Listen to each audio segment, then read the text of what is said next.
শীতের সন্ধ্যায় আমরা যে কোনো নাস্তা তৈরি করে থাকি। আজকে আপনাদের সাথে শেয়ার করব হেলদি একটি চিকেন ভেজিটেবল স্যুপের রেসিপি, যেটা বাচ্চা থেকে বড় সবাই বেশ পছন্দ করে। আসসালামু আলাইকুম এভরিওয়ান, সবাইকে রসনা বিলাস থেকে অনেক অনেক স্বাগত। লাগবে আমাদের মুরগির মাংস, সেজন্য 1 বাটি পরিমাণ নিয়ে নিলাম মুরগির মাংস। সাথে হাফ চা চামচ পরিমাণ দিয়ে দিচ্ছি আদা রসুন বাটা। আর যেহেতু স্যুপ তৈরি করব, সেজন্য পানির পরিমাণটা কিন্তু একটু বেশি করে ব্যবহার করতে পারবেন। এখানে কিন্তু আমি প্রায় 1 থেকে 1.5 লিটার মতো পানি দিয়েছি। সাথে কিছুটা লবণ দিয়ে এটাকে প্রায় 15 থেকে 20 মিনিটের মতো জাল করে নেব।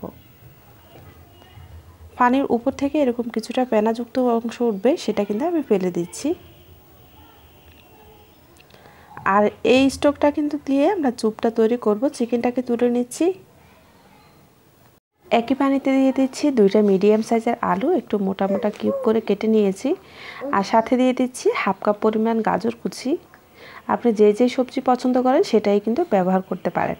অ্যাড করে দিচ্ছি হাফ কাপ পরিমাণ ফুলকপি কুচি, আর দিয়ে দিব 1 কাপ পরিমাণ মটরশুঁটি। এটাকে আমি আগে থেকে কিছুটা সেদ্ধ করে ডিপ ফ্রিজে সংরক্ষণ করে রেখেছিলাম, সেখান থেকে 1 কাপ পরিমাণ ব্যবহার করলাম। আর ভালোভাবে নেড়ে দিয়ে ঢাকা দিয়ে রাখবো এটাকে প্রায় 6 থেকে 7 মিনিটের মতো।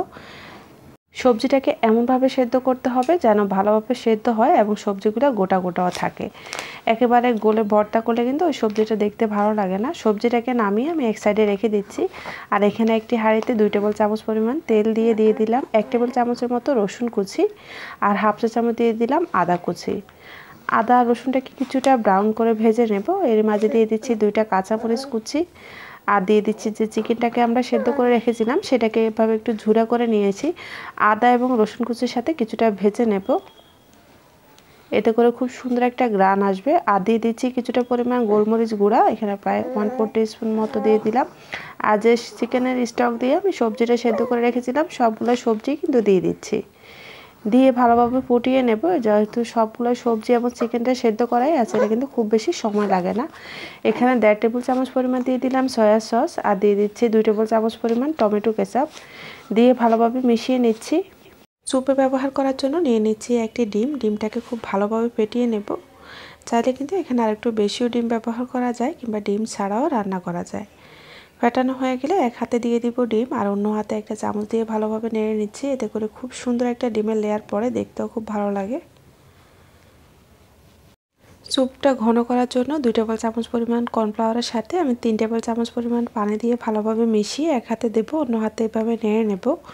এতে করে স্যুপটা কিন্তু অনেকটাই ঘন হবে। আর আপনারা হয়তো খেয়াল করেছেন পুরো রান্নাতে কিন্তু আমি কোনো রকম লবণ ব্যবহার করিনি, যেহেতু আমরা সবজিগুলো সেদ্ধ করার সময় লবণ ব্যবহার করেছি। লবণ দিয়ে এখন স্যুপটাকে নামিয়ে নিচ্ছি। দেখতেই পেলেন খুবই সহজ এই রান্নাটি, আর খেতে কিন্তু ভীষণ মজার।